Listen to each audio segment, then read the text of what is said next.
Olá, meus irmãos, tudo bem? Que a graça e a paz do Senhor estejam com todos.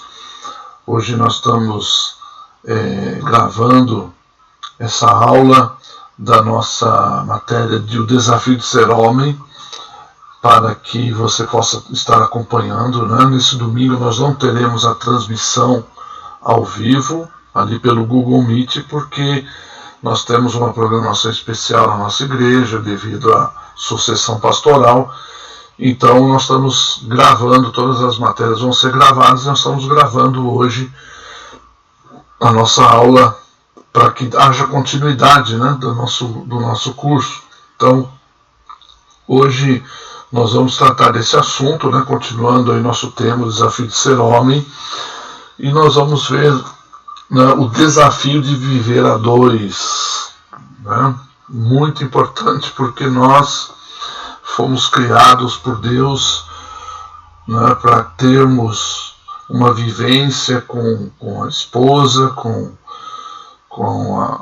no caso você que já é casado, você que ainda vai se preparar para o casamento, é o plano de Deus para nossas vidas, né, encontrarmos uma companheira, e esse é um desafio muito grande, e nós queremos viver esse desafio baseado na palavra de Deus. Então nós vamos hoje estar falando sobre isso. Não é fácil, mas nós vamos procurar dar algumas bases teológicas, bíblicas, para que você possa refletir a tua vida.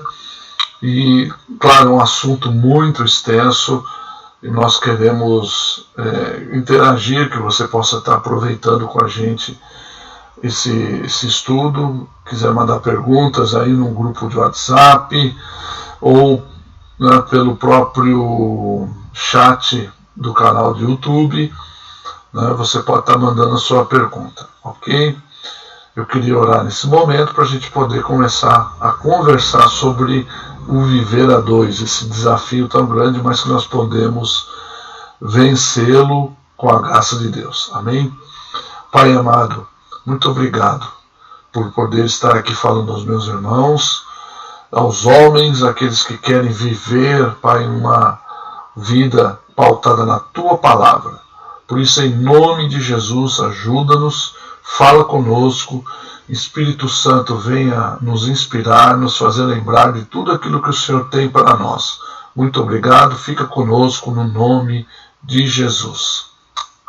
Amém? Queridos, nós temos que enxergar o propósito de Deus em tudo na nossa vida, ter uma visão clara do propósito de Deus, porque senão nós vamos viver a vida de qualquer maneira, sem um propósito, sem entender. E aí as nossas decisões, muitas vezes, elas ficam fora do contexto de Deus. E nós colhemos consequências dessas decisões. Então, eu vejo que para poder viver a dois, nós precisamos enxergar o propósito de Deus, de por que Ele estabeleceu isso para nós, né? Então, eu vejo que quando nós conseguimos enxergar isso, nós estamos chegando à maturidade, nós estamos buscando a maturidade. Então eu queria compartilhar aí contigo, né, esses 3 pontos, são 3 perguntas, 3 grandes questionamentos da vida do ser humano. Então, quando nós buscamos enxergar o propósito de Deus, nós conseguimos enxergar a maturidade. E as 3 perguntas que nós vemos que são os grandes questionamentos na vida do ser humano primeiro, onde vai passar a eternidade? Onde você ou eu vamos passar a eternidade? Né? A segunda pergunta, o que você vai fazer com a sua vida? Né? Já no Salmo 90, Moisés ali escrevendo, o salmista, né? No caso Moisés escrevendo que a nossa vida ela é curta, né? No máximo aí 90 anos, alguns pela sua robustez vivem mais, né? Essa vida é curta, E também no livro de Hebreus diz que ao homem está ordenado viver somente uma vez.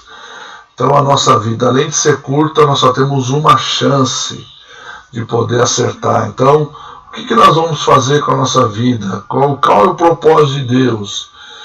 E a terceira grande pergunta é: com quem você vai passar a sua vida? Essa é um grande questionamento que nós temos que fazer na nossa vida.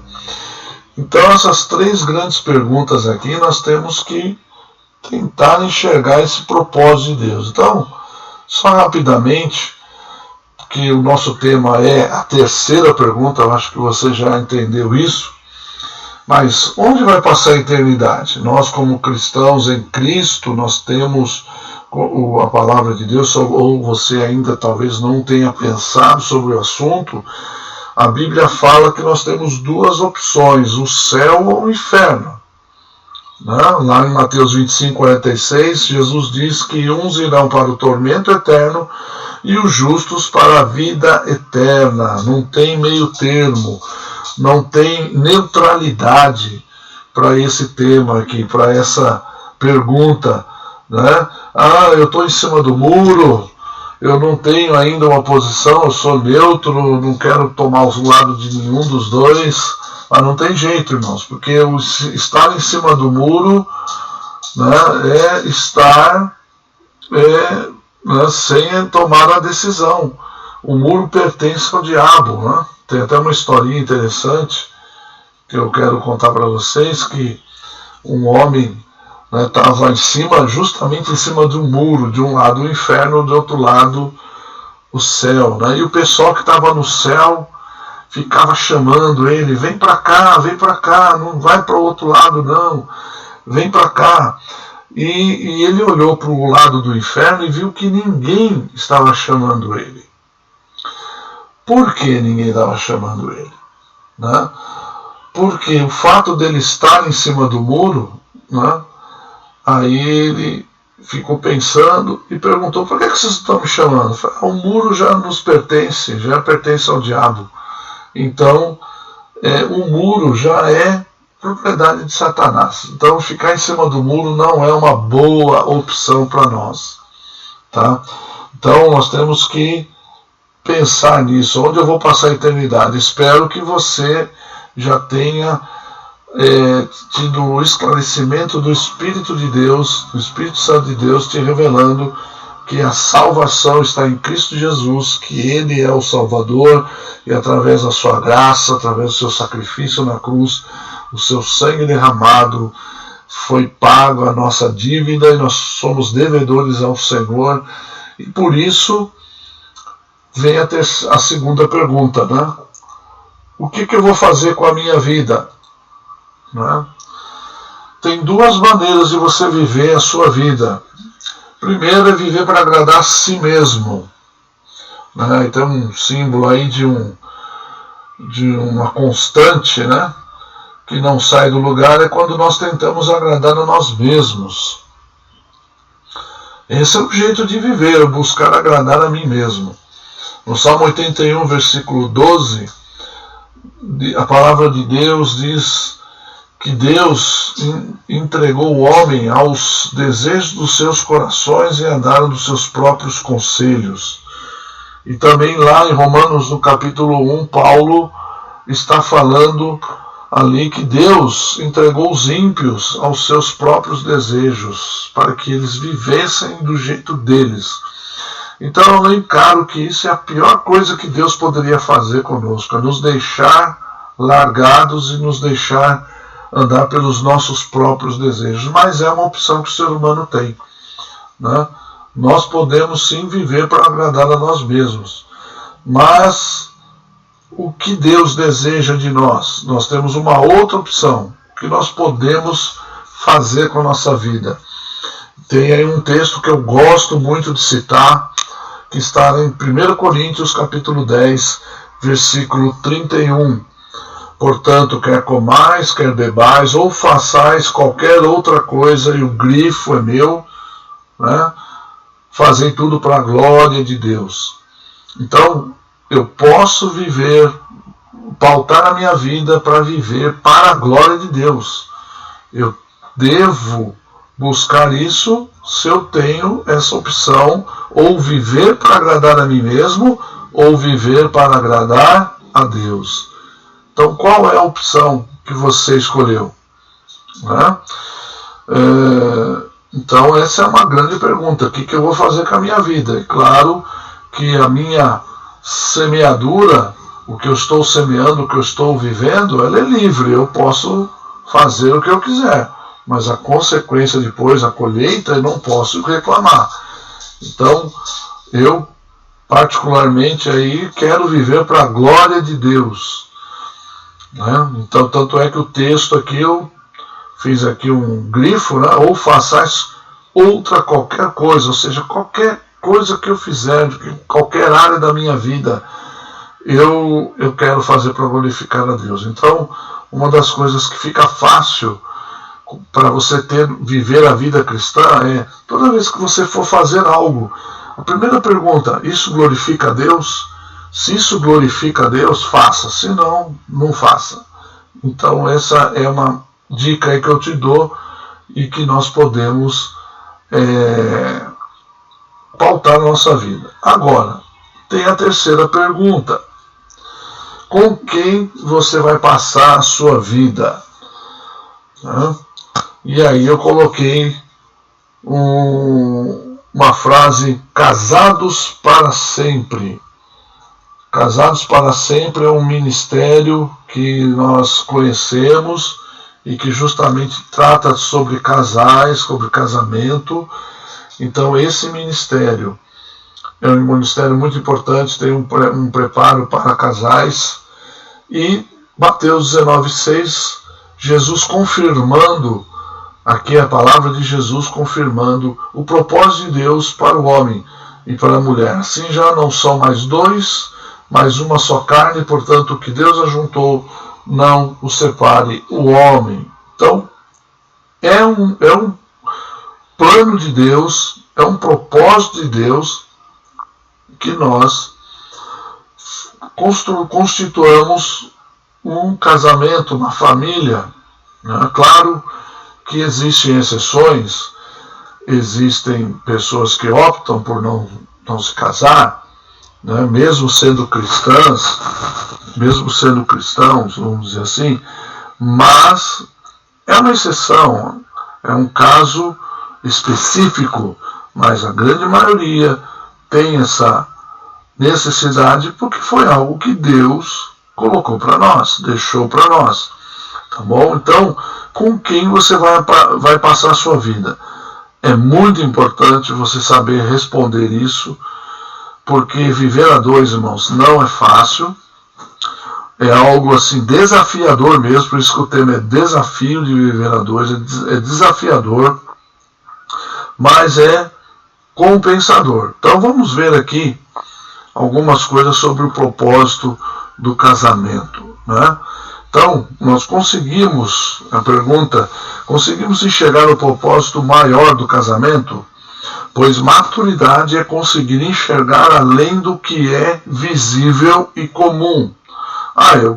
Eu vou casar porque é o normal da vida, quando eu chegar à fase adulta, eu vou encontrar uma pessoa para viver a vida e tudo bem, é esse o propósito de Deus, ou não sei por que eu vou fazer isso. Não, nós temos que entender por que Deus quer isso. Em Isaías capítulo 55, verso 9, diz o profeta, porque assim como os céus são mais altos do que a terra, assim os meus caminhos mais altos que os vossos caminhos, e os meus pensamentos mais altos do que os vossos pensamentos. Então eu entendo aqui que Deus, ele quer, ele tem um propósito maior do que além do que somente unir um homem ou mulher por pura imaginação dele, por puro acaso. Não. Deus tem um propósito em tudo que ele faz. Como diz o texto, os meus caminhos são mais altos que os vossos caminhos. Deus sempre tem um propósito. E nesse propósito, nós temos que nos enquadrar, nós temos que buscar entender esse propósito, porque aí nós conseguiremos viver melhor isso, né? E aí, Apocalipse capítulo 1, versículo 9, diz assim: veio a mim um dos 7 anjos, que tinha 7 taças cheias das últimas 7 pragas, e falou comigo, dizendo: vem, mostrar-te-ei a esposa, a mulher do Cordeiro. Olha que interessante. Olha que figura, a parte figurativa, que em Apocalipse usa essa expressão, a mulher do Cordeiro. Quem é o Cordeiro? O Cordeiro de Deus tira o pecado do mundo. É Cristo. Quem é a esposa de Cristo? A noiva de Cristo. Né? Nós sabemos, talvez você já possa estar aí imaginando, a esposa de Cristo é a igreja. A Bíblia fala que a noiva de Cristo é a igreja. Então, qual é o propósito maior do casamento? Que o casamento, o nosso casamento, testifica ao mundo como é a união de Cristo com a igreja. Essa união é mística, no sentido de que ela transcende a nossa vida, o que é material. Essa união de um homem e uma mulher, ela o que veio primeiro foi o propósito de Deus em unir Cristo à igreja, que somos nós. E o casamento é a forma que Deus escolheu para mostrar isso ao mundo. Então, olha que coisa interessante. O meu casamento, o meu relacionamento com a minha esposa é uma forma de se pregar o Evangelho. É uma forma de se pregar como é que a igreja, como é que Cristo se une à igreja. Então, o casamento de Cristo com a igreja durará a eternidade, certo? Por acaso a Bíblia fala de que a união de Cristo com a igreja vai ser por um tempo determinado? Não. O casamento de Cristo com a igreja, ela vai ser por toda a vida, é eternidade. Então, olha que interessante. Qual é o propósito do casamento bíblico? É o casamento durar por toda a vida. Só a morte pode separar. Então, o plano de Deus é um casamento monogâmico e duradouro até a morte, né? Então, por essas características, você já vai vendo qual é a relação de Cristo com a igreja. Outra coisa, Cristo é fiel à igreja. Então, marido e mulher mutuamente fiéis. O adultério fere esse propósito. Então, por que o adultério é tão problemático? As consequências do adultério são tão duras e difíceis. Porque fere justamente esse testemunho de Cristo com a igreja. Cristo, ele é fiel à igreja. Cristo, ele não trai a igreja. Cristo mantém a sua palavra até o fim. A igreja, ela pode ficar tranquila. Eu posso ficar tranquilo como parte do corpo de Cristo, que Jesus vai ser fiel àquilo que ele me prometeu, às suas palavras, como eu devo ser fiel agora à minha esposa. Olha outra característica. Cristo e a igreja geram filhos para Deus, né? Quando nós evangelizamos, quando nós falamos da palavra de Deus e as pessoas se convertem e nós a discipulamos, nós estamos gerando filhos de Deus, né? Nós estamos servindo esse propósito do Senhor, né, de que as pessoas se tornem filhos de Deus, porque antes da conversão a Bíblia diz que são criaturas, mas lá em João capítulo 1, versículo 12 diz que nós passamos a ser filhos de Deus porque cremos em Jesus Cristo. Por isso que a homossexualidade fere este propósito. Nós sabemos que a única forma de se gerar filhos é a união heterossexual. Não existe como na união homossexual se gerar filhos. Então, por isso que a homossexualidade fere esse propósito específico, né? Outra característica, Cristo não quer a igreja para uma ficada, né? Aqueles relacionamentos de hoje que apenas existem para satisfazer uma carência temporária, uma carência amorosa, né? Aqueles relacionamentos furtivos, aqueles relacionamentos em que não há um compromisso. Por que nós temos que ter esse compromisso? Nós, na aula passada, vimos que o casamento não é uma união contratual, mas é uma união pactual, ou seja, há um pacto, uma aliança feita. Por isso que nós usamos a aliança, aqui é o símbolo, e a aliança tem um significado muito diferente do que é um contrato. Então, quando nós olhamos e vemos os relacionamentos de hoje, em que as pessoas têm apenas uma ficada, um tempo, né? Não há um compromisso, o divórcio, por exemplo, ele fere, né? Fere esse propósito, porque Cristo, ele assume um compromisso com a igreja. Cristo, ele assume esse compromisso porque ele fez uma aliança conosco, não é apenas um contrato baseado no nosso desempenho ou nos nossos, que nós cumpramos um compromisso apenas, ok? E por último, nós vemos aí que o homem é a figura de Cristo nessa união e a esposa é a figura da igreja, lá baseado em Efésios capítulo 5, versículo 22. Então, interessante a gente olhar para essa comparação e vermos que o propósito do casamento é a união de Cristo com a igreja. Em Efésios capítulo 5, nós vemos justamente isso. Nós vemos esse texto, Deus trabalhando essa questão. Leia lá em capítulo 5 de Efésios como é que é o relacionamento de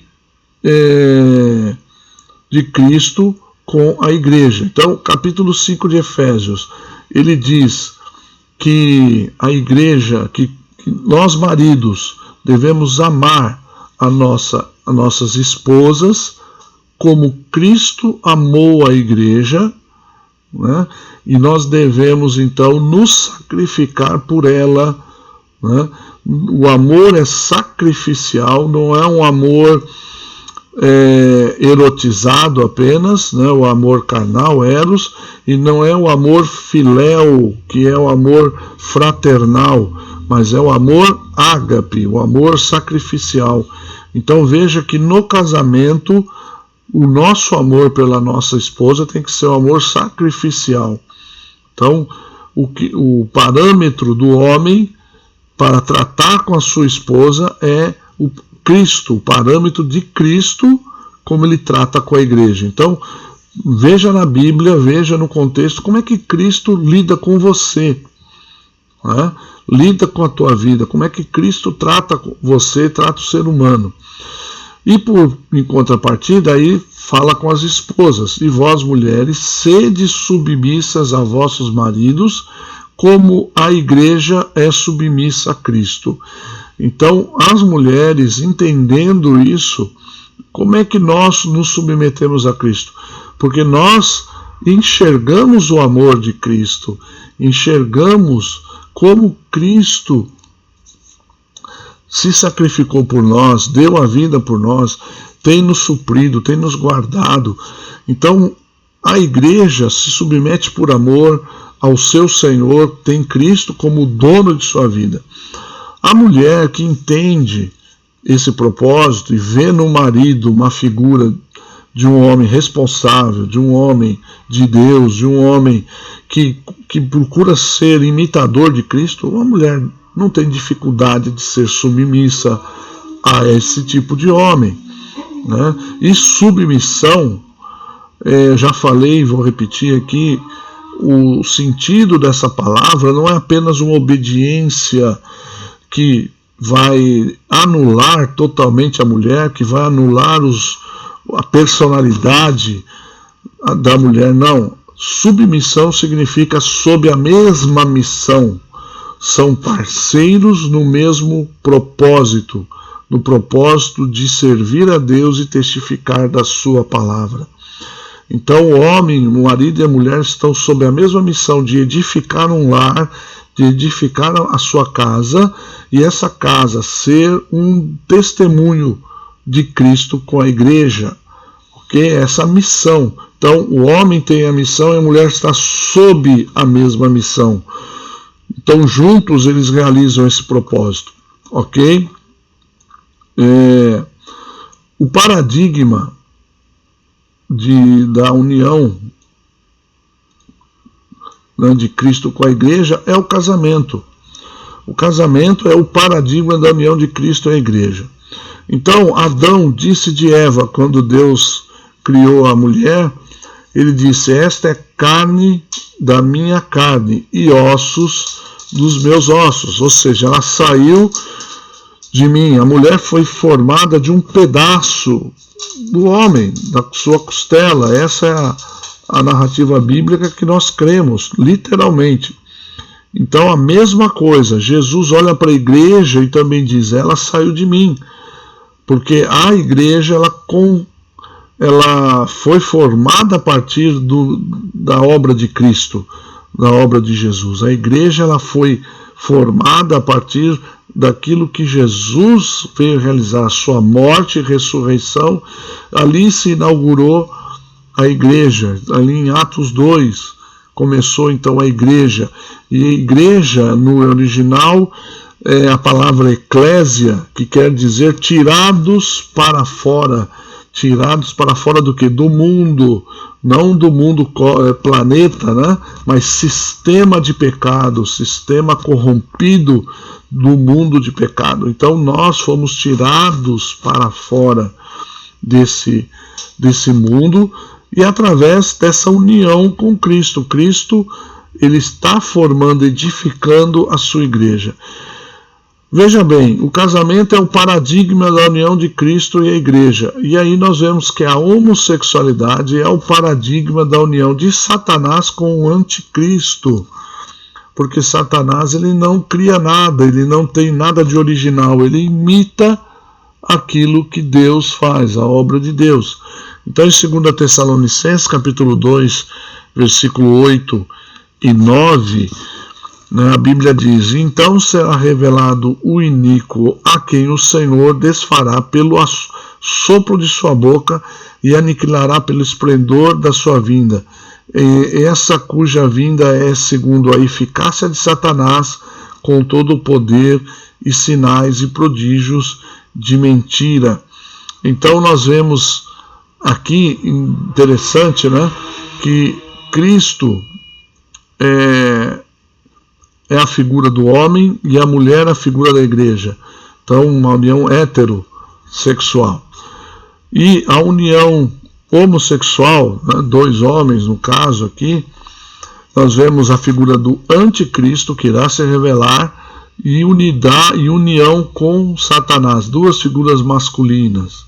Então é a união homossexual, um paradigma da união de Satanás com o anticristo. Então nós vemos aí também esse problema, né? E quando nós entendemos isso, nos nossos relacionamentos, nós buscamos o quê? Uma direção de Deus para os nossos relacionamentos, né? Então eu costumo dizer aqui que nós temos que ir em direção à cruz. Em todas as áreas da nossa vida, nós temos que ir em direção à cruz. Porque na cruz nós vemos o que Jesus fez, a consequência dos nossos atos errados, né? Eu vi uma frase que eu postei até hoje no meu feed de notícias do Facebook, que eu encontrei na Bíblia muitos erros, e todos eles em mim, né? É uma frase que eu não conheço o autor é desconhecido, mas os erros que eu vejo na Bíblia, todos eles estão em mim, como ser humano. Então, se eu quero viver o propósito de Deus, e eu quero conhecer o propósito de Deus, ter maturidade, eu tenho que ir em direção à cruz. E quando eu vou em direção à cruz, olhando para a palavra, eu vejo lá em 1 Pedro 3,7, novamente, esse versículo. Igualmente vós, maridos, coabitai com elas, o quê? Com as suas esposas, com entendimento, dando honra à mulher, como vaso mais fraco, como sendo vós os seus cordeiros da graça da vida, para que não sejam impedidas as vossas orações. Então, eu sei que no casamento, no viver a dois, como é desafiador, nós cometemos muitos erros, nós falhamos, nós, como homens, precisamos assumir responsabilidade, nós precisamos ser sacerdote do nosso lar, nós precisamos ter responsabilidade com os nossos filhos. Mas nós falhamos, mas nós temos que ir em direção à cruz, nós temos que ir numa perspectiva bíblica daquilo que nós precisamos fazer. E essa semana eu tomei conhecimento de um vídeo, eu quero compartilhar para vocês, até incentivo vocês a ler, a assistirem, procurar no YouTube com esse texto, esse tema, O Silêncio dos Homens. É um documentário produzido por várias ONGs, e esse documentário ele é de 1 hora, mas vale a pena você assisti-lo. Mas vale a pena no que sentido? Já vou te alertar. Tá? Ele aborda a questão da masculinidade, como nós estamos abordando nesse tema, desse bimestre, mas ele aborda da forma como terapia que o homem hoje precisa. Nós vemos hoje um grande ativismo e uma grande tentativa de se mudar a sociedade com relação ao machismo, com relação ao feminicídio, com relação a relacionamentos abusivos, que nós entendemos tudo isso errado. Tudo isso errado. Relacionamento abusivo no sentido da violência, do homem contra a mulher. Então é um vídeo, um documentário que vai trabalhar e incentivando homens a fazerem terapias, participarem de grupos, fazendo uma reflexão, da sua masculinidade. Só que, irmãos, é o seguinte, não vi em nenhum momento ali uma colocação do que é a real causa desse problema. Eu vi ali a velha tentativa do homem querer melhorar a si próprio, excluindo Deus da equação. Nós não vamos conseguir, em nenhum momento, na nossa perspectiva bíblica, nós não vamos conseguir melhorar a nós mesmos. Nós não conseguimos fazer isso. Se nós conseguíssemos fazer isso, Jesus não precisaria morrer na cruz. Jesus não precisaria ter se manifestado, porque nós poderíamos resolver o nosso problema. Então, a tentativa desse documentário é mostrar que o homem, o ser humano, consegue resolver o seu próprio problema, mas não consegue, irmãos. Nós temos que, novamente, eu vou ressaltar aqui e colocar, ir em direção à cruz. Tá? Então, esse documentário, ele abordou também vários temas, como eu falei já, a questão da violência contra a mulher, contra relações de machismo, e foi produzido, uma das produtoras foi a Natura, Se vocês lembrarem bem, num passado aí, não muito longe, aqui agora no mês de agosto, que teve a comemoração dos Dias dos Pais, qual foi a figura que eles escolheram para representar a paternidade? Uma pessoa transexual, né? A Tami Miranda. Então, veja a cosmovisão deles. Muitos dos produtores, muitos dos terapeutas são homossexuais, ativistas gays, né? Estão querendo levar a masculinidade numa outra perspectiva, né? Numa perspectiva fora do contexto da palavra de Deus. Então, aí é complicado, né? Então nós queremos e precisamos de uma perspectiva bíblica, e essa perspectiva nós encontramos quando nós olhamos para a palavra de Deus. Então, nesse primeiro momento da nossa aula aqui, eu quis mostrar claramente que o viver a dois é desafiador, é plano de Deus, não só para a minha vida, para que eu constitua a família, mas Deus tem um propósito muito além, o pensamento dele é muito mais alto, que o nosso casamento é um testemunho da união de Cristo com a igreja, e quando isso realmente é verdade, nós alinhamos o nosso casamento aos planos de Deus, ao agir de Deus. Então o homem cumpre o seu papel, a esposa cumpre o seu papel, e ambos juntos formam a sua família, os seus filhos, trazem os seus filhos com essa direção, e aí se reproduz, né, uma família estruturada, e uma família estruturada nos moldes da palavra de Deus, macho e fêmea. O homem se unirá à sua mulher e serão ambos uma só carne, né? E isso é, para nós, muito importante. Nós temos como o texto de 1 Pedro 3,7, coabitar, viver junto com a nossa esposa com o entendimento de Deus. Ok? Agora eu quero entrar numa questão mais própria de relacionamento, né? Até coloquei aqui como tema o romance entre o casal cristão. Então agora eu queria conversar com vocês um pouco mais aprofundado no relacionamento em si, entre você e a sua esposa.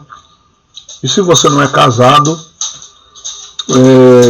que você possa ter essa perspectiva, uma perspectiva correta com relação a esse romance, né? Então, e como eu vou trabalhar aqui biblicamente. Então, usando aqui o texto de Cantares, capítulo 7, versículo 11 e 12, que diz assim: vem, ó amado meu, saiamos ao campo, passemos as noites nas aldeias, levantemo-nos de manhã para ir às vinhas, vejamos se florescem as vides, se já apareceram as tenras uvas, se já brotam as romãzeiras, ali te darei os meus amores. Né? Então veja aqui, nós temos um direcionamento na palavra de Deus. A Bíblia fala sobre esse romance, sobre o jogo amoroso entre o homem e a sua esposa. O livro de Cantares é para isso, ele mostra isso. Então ela fala da sexualidade, fala de como a sexualidade saudável, né? O casamento, a intimidade no casamento, ela produz essa intimidade saudável aos planos de Deus. O sexo criado por Deus não foi criado pelo diabo. Acho que ninguém aqui ainda pensa nisso, né, que tem a perspectiva bíblica, né? Ninguém aqui está pensando que o sexo é algo sujo e que se deve ser feito apenas para procriação e nada mais, né?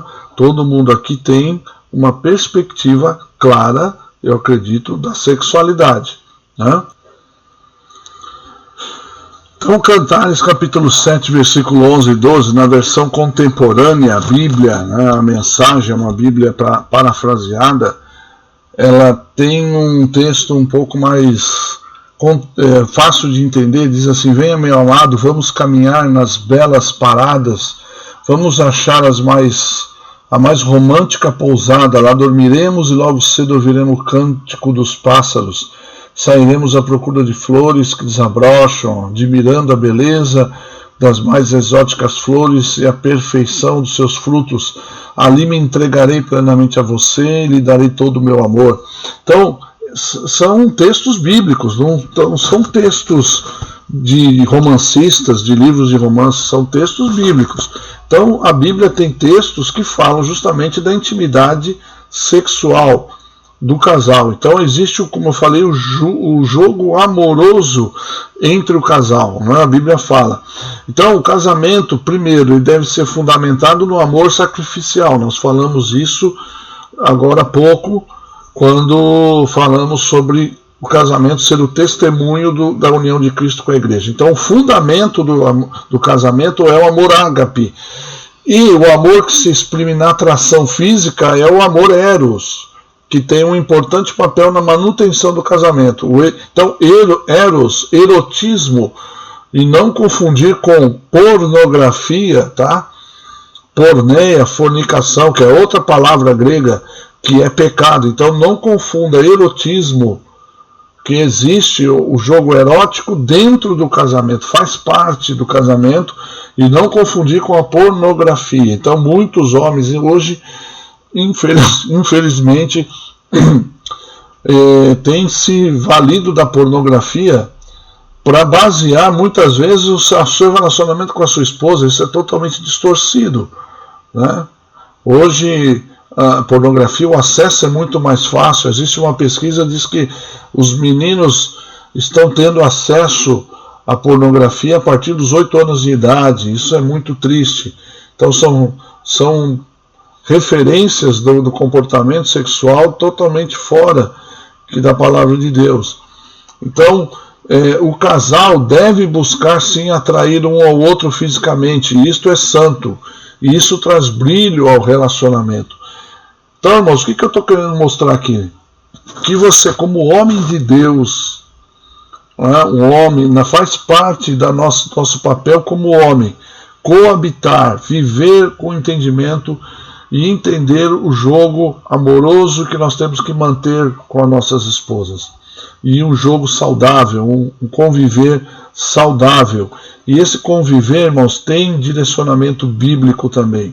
Só que se tem confundido, né? E as mulheres também, às vezes, idealizam isso de forma errada, do que é ser romântico, né? Ah, meu marido não é mais romântico, e você também às vezes se considera: não sou tão romântico. Mas vamos ver o que é romantismo, né?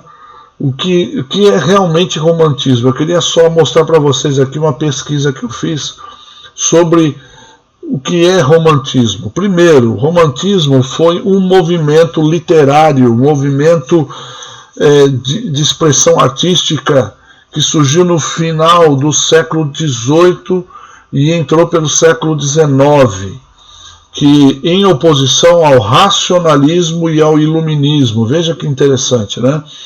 Quando no século XVIII ali começou-se o humanismo e o iluminismo, e o homem buscando uma resposta racional às questões da vida, né, numa tentativa de se libertar de dogmas da igreja que dirigiam a vida, percebeu que o mundo estava ficando chato, estava ficando muito cinzento, né? E aí surgiu o romantismo, que é um movimento que se tornou um sentimento e um estilo de vida da cultura ocidental. Era um apelo emocionado pelo sentimentalismo. Então as pessoas dizem: se perdeu o sentimento, se perdeu a emoção das coisas, né? Então o romantismo vem como resposta a isso. E o romantismo projeta uma imagem distante da realidade, onde no caso de relacionamentos amorosos vem o desapontamento. Veja, então o romantismo ele tem um mundo, projeta um relacionamento de um homem com a mulher que ele não leva em conta a realidade do dia a dia, que há um desgaste, que há o cansaço, e também o próprio pecado, que ali ainda ele está enraizado no homem. Então o romantismo ele é relacionamentos fora da realidade, né? E os autores, os escritores usam ainda esse tipo de estilo. É um estilo literário, né? E o termo romântico refere-se ao movimento estético ou, em um sentido mais amplo, a tendência idealística ou poética de alguém que carece de sentido objetivo. Então, é um estilo literário, é um estilo que procura trazer um aspecto estético apenas, né, para trazer sentido a algo que é objetivo.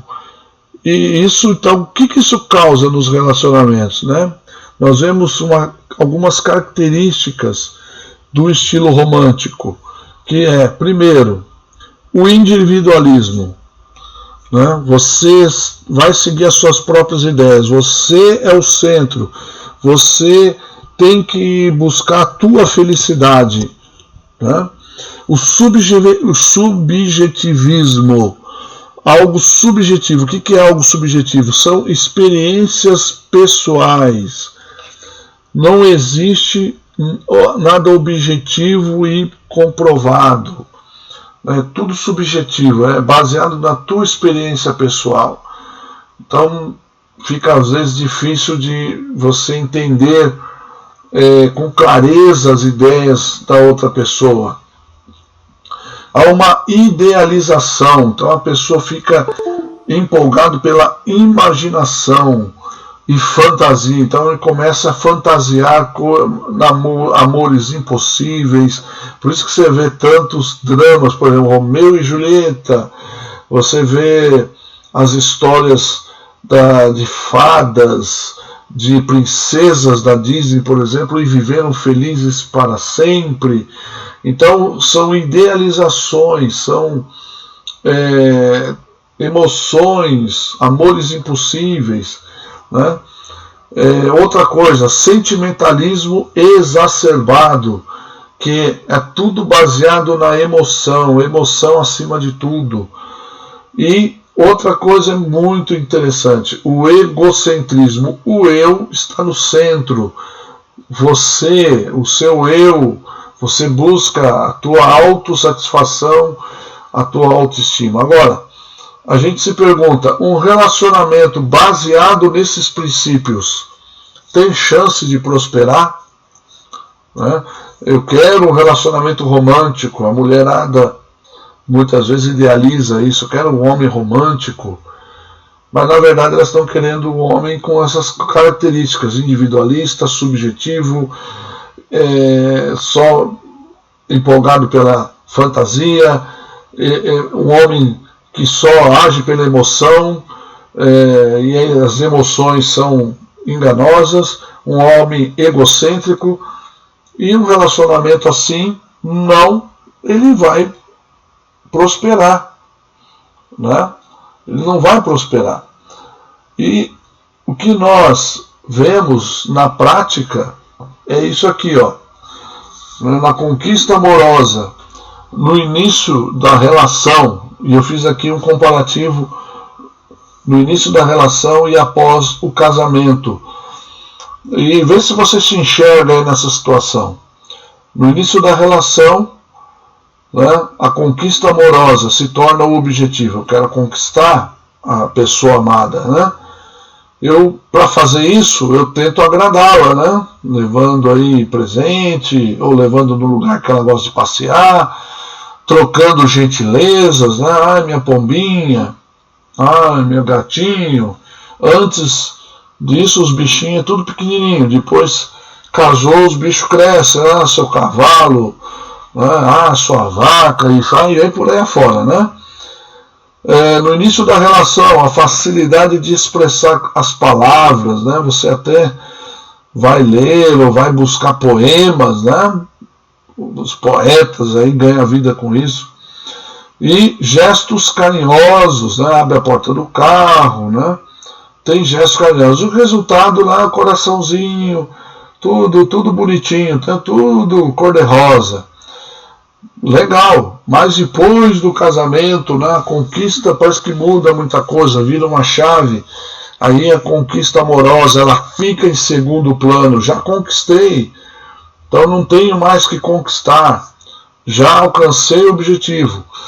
Você começa a querer agradar só a si mesmo, sendo, vamos dizer assim, egoísta. É o que eu penso, tem que ser do meu jeito.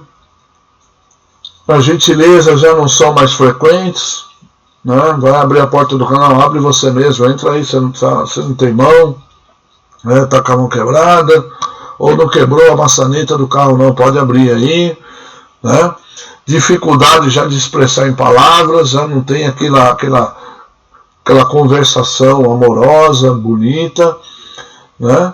E diminui, a conquista amorosa até cessa, e diminui os gestos carinhosos, e a consequência é aquilo ali, ó, né? A mulher frustrada, o homem que o homem se fecha, né? Uma tendência nossa é nos fechar para as relações, nós nos fechamos no nosso mundo, nós não nos abrimos e a mulher fica frustrada, né? Então essa é a consequência dessa relação baseada apenas no romantismo, né? Só que ao invés do romantismo, a gente prefere usar o termo conquista amorosa. Nós não vemos na Bíblia, né, o romantismo como ideal. Nós vemos a conquista amorosa como ideal. E nós vamos ver na Bíblia isso, né? Vamos dar uma olhadinha aqui nesse texto. Provérbios capítulo 5, versículo 15 a 19, que é um texto muito importante para os homens. Né? Primeiro, o Salomão vai falar para nós fugirmos da mulher estranha, né? Da mulher que não é a nossa esposa. Então, e quando fala da nossa esposa, o que ele diz aqui? Bebe da água da tua fonte e das correntes do teu poço, derramar-se-iam tuas fontes por fora e pelas ruas os ribeiros das águas. Sejam para ti só e não para os estranhos contigo, seja bendito o teu manancial, e alegra-te com a mulher da tua mocidade, como serva amorosa e gazela graciosa, e os seus seios te saciem o tempo todo, e pelo seu amor sejas atraído perpetuamente. Né? Quando Salomão está falando aqui, será que ele está falando de uma fonte literal, de fonte de águas literal, uma cisterna literal? Não, ele está usando uma figura de linguagem. Ele está falando que nós temos que nos sentir atraídos pela mulher da nossa mocidade. Quem é a mulher da nossa mocidade? A mulher com quem nós nos casamos. A mulher com quem nós, lembra aquela terceira pergunta, com quem você vai passar a sua vida? É aquela mulher que você escolheu. Né? É por ela que você deve se sentir atraído. Uma outra versão, que é a versão da Bíblia Mensagem, na parte final, diz assim, está ali grifado: nunca ache que o amor está garantido para sempre, mas conquiste a mesma mulher todos os dias. Ou seja, o amor precisa ser cuidado, não pense que está garantido para sempre. Então lembra, o amor ágape é o fundamento do casamento, mas o amor eros faz parte também. Então, quando nós casamos, para não acontecer aquele quadro comparativo que eu mostrei para vocês do esfriamento, nós temos que buscar a conquista amorosa a todo tempo. Cristo faz isso. Cristo procura conquistar a igreja a cada dia com seus atos de amor, com seu ato de misericórdia, um relacionamento que vai crescendo. O nosso relacionamento com a nossa esposa tem que crescer. Nós temos que crescer. Tem um filme interessante que eu queria abordar com vocês, que é esse aqui, Como se Fosse a Primeira Vez. Não sei se vocês já assistiram. Se não assistiram, assistam, é interessante. Não é um filme cristão, não tem nenhuma ligação com o cristianismo, mas ele tem um enredo interessante, né? Eu talvez aqui vou dar alguns spoilers, mas é necessário para mostrar o que nós estamos querendo dizer. Na história aqui nós vemos um casal, né? Esse casal de atores, né? Essa moça, o que aconteceu com ela? Ela sofreu um acidente, com esse acidente ela teve parte do seu cérebro afetado, e a parte que foi afetada é a parte que absorve as memórias recentes. Então, o que acontece? Ela só tem as memórias gravadas até o dia do acidente, né? Dali para frente, ela não tem mais a memória recente, ou seja, ela vive todo dia como se fosse um looping, né? Ela vive um dia, dorme e esquece o que viveu no dia anterior. Ela só lembra as memórias antigas, de infância, de adolescência, da sua até o dia do acidente. E ela então conhece um rapaz, esse rapaz a conhece naquele dia, se interessa por ela, né? Aí no outro dia ele tenta novamente se encontrar com ela e ela não lembra dele. E ela simplesmente o ignora. Ele acha estranho porque me viu ontem, mas ela não lembra dele, porque de um dia para o outro a memória recente dela é apagada. Então o que ele vai fazer agora no filme? Todo dia ele tem que conquistá-la novamente. Por isso que o tema do filme é como se fosse a primeira vez. Todo dia é como se fosse o primeiro encontro. Todo dia ele tem que conquistar ela, o amor dela, né? E é uma história muito legal, muito interessante. Então, eu usei isso como história, porque nós temos que reativar essa conquista amorosa aqui. Nós temos que reativar essa conquista. Reativar a conquista amorosa. Isso está na Bíblia. Nós vamos ver um monte de textos bíblicos que falam sobre isso. Olha que interessante. Eu vou mostrar aqui para vocês. Primeiro, Deuteronômio 24:5. Diz assim: quando um homem for recém-casado, não sairá à guerra, nem se lhe imporá encargo algum. Por um ano inteiro ficará livre na sua casa para alegrar a mulher que tomou. Então imagine uma licença de um ano para o homem recém-casado alegrar e conquistar a sua esposa. Isso que é uma lua de mel. Olha esse primeiro princípio. Qual era a preocupação de Deus? Era que o recém-casado tivesse tempo de se adaptar ali à vida de casado e conquistar a sua esposa a cada dia, a cada momento, com atos de agradar a esposa. Então veja como Deus se preocupa com a mulher aqui. Não, a gente depois fala que a Bíblia é machista.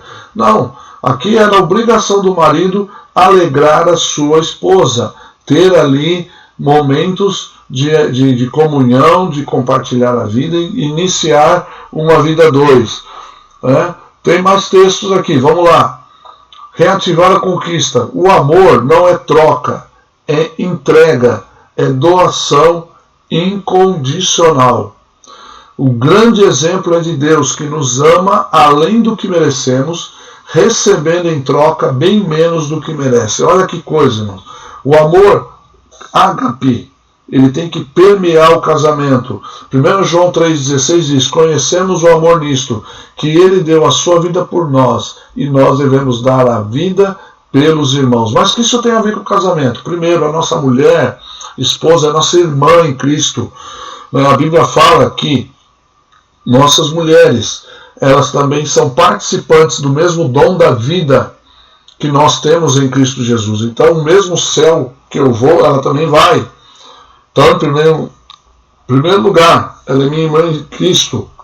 Então, eu tenho que dar a minha vida, como diz o texto. Conhecemos o amor de Deus, que Ele deu a sua vida por nós, Ele, Jesus, e nós devemos dar a vida pelos nossos irmãos. Então, a minha esposa é a primeira com a qual eu devo dar a minha vida. É a primeira com a qual eu devo me preocupar em sacrificar o quem eu sou, tudo que eu tenho, para a alegria dela, né? Então, o amor ágape, o amor sacrificial, ele faz parte do casamento. Capítulo 5 e versículo 25 a 28 de Efésios, diz assim: marido, dê o máximo de amor à esposa, faça como Cristo fez pela igreja, um amor marcado pela entrega total. Tudo o que ele faz e diz tem o propósito de extrair o melhor dela. É assim que o marido deve amar a esposa, até porque estará fazendo um bem a si mesmo, uma vez que ambos são um pelo casamento. Claro que é a Bíblia mensagem, uma linguagem parafraseada, mas o texto, o sentido é esse. Então Paulo, ele trabalha essa questão. Você, marido, ame a sua esposa, se entregue a ela, né? E porque você é uma só carne com ela, nós somos ligados agora, não somos mais duas pessoas, somos uma pessoa. E como nós cuidamos do nosso corpo, cuidamos de nós, porque nós nos amamos, nós devemos também cuidar da nossa esposa como nós cuidamos de nós. Então, isso que é uma conquista diária. Nós temos que conquistar o amor da nossa esposa todos os dias com essas atitudes, né? Vamos lá. Se você quer ser feliz, então não se case. Tá? É uma frase que eu tenho utilizado muito. Mas se você quer fazer outro feliz, então se case. Então, realmente, se você quer ser feliz, beleza, não tem problema. Se você quer viver para agradar a si mesmo, não tem problema, eu não vou te julgar por isso. Mas se você casar, lembra, não é para você ser feliz, é para fazer o outro feliz, é para fazer o seu cônjuge feliz. O propósito do casamento é esse. Então, se você entra num casamento querendo ser feliz, já começou errado. Você tem que fazer o outro feliz. E esse é o conceito do verdadeiro amor cristão, fazer o outro feliz. E isso tem que ser o alicerce do casamento. Você se casa para fazer a sua esposa, seu marido feliz. Isto é o verdadeiro amor. Na verdade, as pessoas entram no casamento para sugar uma da outra e os dois ficam vazios, pois ninguém está disposto a dar, só querem receber. A sua felicidade tem que ser uma consequência do fato de você fazer o seu cônjuge feliz e amado. Esse é um grande problema, né, dos dias de hoje. As pessoas entram no relacionamento buscando se satisfazer, sugando do outro. Então, pega duas pulgas, né? Pulgas, vai lá, parasita do cachorro, fica sugando, né, do cachorro o sangue ali, vivendo do sangue do cachorro. Mas quando a gente vê esse relacionamento de duas pessoas não tendo cachorro, não tem cachorro, tem duas pulgas, mas não tem nenhum cachorro, as pulgas uma vai sugar da outra, né? E aí uma hora o quê? Vai morrer as duas, porque vai ficar vazio, né? Então o casamento é para que você faça o outro feliz. Se preocupe em fazer o seu cônjuge feliz, que você certamente vai conseguir colher. O amor não é troca, né? Nós já falamos isso. É entrega, é doação incondicional. Então, a palavra de Deus mostra muito sobre a conquista, reativar a conquista. Todos os dias nós temos que reativar essa conquista. E o ato sexual, né? É aquele que fecha com chave de ouro essa conquista, que dá brilho, o ato sexual em alto nível. Então, e para isso também ser feito com entendimento, nós temos que entender as diferenças entre o homem e a mulher. Deus fez assim. Deus é tremendo, né? Fazer duas pessoas tão diferentes viverem juntas é um desafio mesmo. Então você vê, fazendo algumas comparações aqui, o homem é como um forno micro-ondas, está sempre pronto, já liga o micro-ondas ali, 2 minutos, esquentou, nem isso esquentou, já está quente lá. O homem, com relação ao ato sexual, ele precisa de um lugar, só isso, né? Então, ele está disposto a todo momento, é excitado pelo que vê. Então, o homem está sempre pronto para o sexo, né? Está ali a sua biologia para isso, e excitado pelo que vê. Então, ele vê, os nossos olhos, por isso temos que tomar muito cuidado com os nossos olhos, né? Porque nossos hormônios não se converteram. Quem se converteu foi a nossa identidade, a nossa pessoa, mas os hormônios não. E para o homem, o sexo é importante. Então, o homem vive predisposto para o sexo, mas o ato sexual para a mulher tem uma outra conotação. Então, comparando aqui, a mulher é como um fogão a lenha, não é como um forno micro-ondas. Como é que funciona o fogão a lenha? Você tem que ir lá acender o fogo, né, esperar pegar fogo, pegar ali a brasa, né, e alimentando esse fogo, né, e depois que pega o fogo, meu irmão, você sabe o que acontece, né? Então a mulher precisa ser preparada, a mulher precisa de uma razão, né? A mulher precisa ter uma razão para poder fazer o sexo com o seu marido, né? Ela precisa se sentir amada, tem uma razão, né? Ela é excitada pelo que ouve. Então, se desde manhã você está falando palavras duras, palavras grosseiras com a sua esposa, certamente ela não vai estar preparada, predisposta para o relacionamento sexual quando você quiser, né? E o importante para a mulher é a afeição, ela sentir o amor, a afeição. Então veja que as diferenças são diferenças básicas que nós estamos aqui listando para você, para que você não seja um brucutu, seja um grosseiro, né? Desculpe o termo, seja um cavalo, seja um homem, né, que tenha entendimento, como lá em 1 Pedro capítulo 3, versículo 7, coabitar com entendimento, aprenda, né, não custa nada. Isso aqui é muito importante, não é para o homem também ser insensível, né? Tem essa sensibilidade. E a mulher, né, certamente a mulher sábia fará sexo com o seu marido, porque ela entenderá que isso ajudará ao seu marido no seu casamento, né? E o conselho da palavra de Deus, 1 Coríntios 7, versículo 1 a 5. Olha como a Bíblia fala sobre a área sexual. Diz assim: olha, quanto às coisas que me escrevestes, bom seria que o homem não tocasse mulher. Mas por causa da prostituição, cada um tem a sua própria mulher, e cada uma tem o seu próprio marido.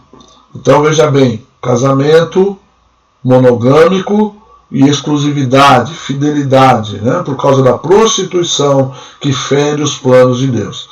O marido pague a mulher, que a tradução não seria bem essa, pagar, né? Como se fosse obrigação, seria mais no sentido de realmente retribuir. O marido retribua a mulher a devida benevolência, da mesma sorte a mulher ao seu marido. A mulher não tem poder sobre o seu próprio corpo, mas tem um marido. E também da mesma maneira o marido não tem poder sobre o seu próprio corpo, mas tem a mulher.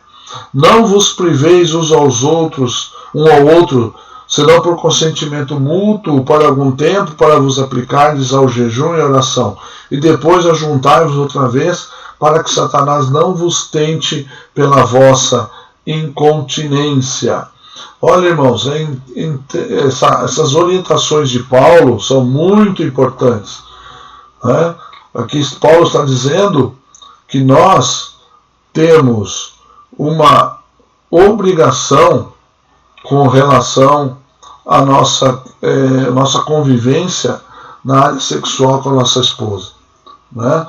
Eu costumo dizer até para casais, né, que eu já ministrei, que a única coisa que a Bíblia diz que é minha, que pertence a mim, né, que a Bíblia fala, é o corpo da minha mulher. Né? A Bíblia fala que a mulher não tem domínio sobre o seu corpo, mas tem o marido. E vice-versa, a mulher, ela é dona do meu corpo. Então o meu corpo não é meu, é dela. Então ela faz uso, né? Vamos dizer assim, no ato sexual, ela que usufrui e vice-versa. Né? Então veja por que a prostituição, por que a fornicação e o adultério são pecados, porque fere esse princípio de Deus. Vamos supor que eu fosse solteiro, ainda virgem, né? Então eu sei que o meu corpo pertence a alguém, que eu vou me unir num certo momento da minha vida. Esse corpo não me pertence, pertence a outra pessoa. Como é que eu vou dar algo que é de outra pessoa para alguém que eu não sei se vai ser meu esposo? Entendeu? Eu estou usufruindo de algo que não é meu. Então, biblicamente, o meu corpo não me pertence e nunca me pertenceu. O meu corpo pertence a Deus e Deus escolheu dar a alguém quando eu fiz essa aliança. É o que Paulo está dizendo. E vice-versa. Então, por isso que o adultério, fornicação, prostituição, tudo isso é muito sério, fere o propósito de Deus. E Deus leva muito a sério isso nos nossos dias. E outra coisa, o divórcio. Veja como o divórcio também distorce tudo isso. A palavra de Deus diz que Deus odeia o divórcio, lá em Malaquias, porque também fere o princípio de aliança, né?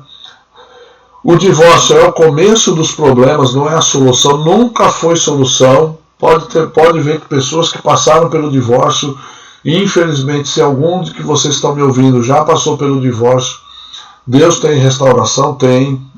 Deus pode restaurar, Deus pode trabalhar na sua vida de diversas formas, mas sempre é uma marca. Né? Não se sai ileso de um divórcio, é muito sério. Então, queridos, para concluir, eu queria aqui mostrar alguns princípios que falam sobre os impulsos sexuais, por exemplo, que eles são fortes, e o casamento permite uma vida sexual equilibrada, agradando a Deus. Então, a sexualidade está dentro de nós, os impulsos, os hormônios, Deus nos formou assim, e esses impulsos são para serem satisfeitos dentro de um casamento, ok? O homem que tem uma vida sexual satisfatória dentro de casa tem mais força para resistir às tentações que enfrenta fora de casa. Aí a coisa pega, né, irmãos? Todos nós, inclusive eu, nós somos tentados todos os dias por essa área sexual. Não adianta ninguém dizer aqui que não é tentado. Lembra que eu falei que nós somos excitados, nós somos atraídos pelo que nós vemos. O homem olhou, né, ele consegue já, se nós não vigiarmos nosso pensamento, já imaginar ali aquela mulher na cama conosco. Nós temos que tomar muito cuidado. Como cristãos, servos de Deus, nós temos que policiar nossa mente. Então, para quem não é casado, né, o conselho que eu dou é que você busque no Senhor essa força, busque no Senhor para que no momento certo guarde a sua vida, né? A virgindade ainda é um requisito que Deus pede para nós, que é um sinal de fidelidade a Deus, né? E no casamento você vai ter a oportunidade de viver uma sexualidade saudável, né? Coabitando, convivendo harmonicamente com a sua esposa. Mas não deve ser o primeiro motivo, né? O marido, eu vou casar porque eu quero fazer sexo, não aguento mais. Chega no momento, meu filho, a frequência não vai ser mais grande, não, né? E não deve ser esse o primeiro motivo. Vou fazer piadinha a respeito aqui, mas os mais velhos aí sabem que o sexo não é mais na frequência que era, não. Né? Hoje nós brigamos mais pela qualidade do que pela quantidade, tá? Vai por mim, né? O marido, ele procura satisfazer a esposa e a esposa o marido. É errado privar o cônjuge da satisfação sexual. Nós vemos que pela palavra de Deus é errado nós privarmos o nosso cônjuge da sexualidade, tá? Não somos donos dos nossos corpos, já falei isso. E a abstinência sexual deve ter concordância de ambos os lados. Para o quê? Para a espiritualidade, para buscar ali um momento de comunhão com Deus, mas a palavra de Deus diz que essa decisão não pode ser de um lado só, tem que ser de ambos. E como diz também o texto, logo passou o período, se junta novamente, ou seja, vai para os finalmente, para poder se consolidar essa união. Tá? Mateus capítulo 19, versículos 5 e 6, Jesus fala confirmando o que Deus falou lá no Gênesis. Portanto, deixará o homem pai e mãe, se unirá à sua mulher e serão dois numa só carne. Assim não são mais dois, mas uma só carne. Portanto, o que Deus ajuntou, não separe o homem. Essa uma só carne é a conjunção sexual, mas também é espiritual. Né? Deus criou uma união tão perfeita que ninguém pode profaná-la, ou seja, o divórcio não vem de Deus. E para nós terminarmos, né, na verdade é esse o texto, essa é a conclusão. Ok? Meus irmãos, eu quero encorajá-los novamente a assistir o filme Corajosos. Tá? Esse filme, eu coloquei aqui até para mostrar para vocês, mas acabou perdendo o slide. Tá? Esse filme Corajosos, note bem esse nome, assista esse filme, que ele aborda vários temas sobre masculinidade, sobre paternidade. Eu acho importante você assistir. Né? Você procura no YouTube Corajosos, né? E tem também no Netflix. Quem tem a assinatura do Netflix pode buscar no Netflix para você poder assistir esse filme, que é muito importante. Amém, meus irmãos? Então, encerramos aqui nossa aula de hoje. Né? Nós temos aqui o nosso propósito, desafio de viver a dois. Eu tenho certeza que eu não esgotei o assunto. Né? Se surgir perguntas, estamos aí para respondê-las, para nós abordarmos. Procurei dar uma pincelada geral, né? Mostrando o propósito do casamento e também a questão do viver a dois no sentido bíblico. E espero que você e eu também preciso conviver cada dia melhor com a nossa esposa. Graças a Deus eu estou para completar no final do ano agora 34 anos de casado. Né? Graças a Deus, eu louvo a Deus e continuo apaixonado pela minha esposa. Né? Porque Deus foi muito bom comigo. Tá bom? Que Deus abençoe vocês, uma ótima semana e que possamos estar juntos aí continuando estudando esse tema, tá bom? Deus abençoe.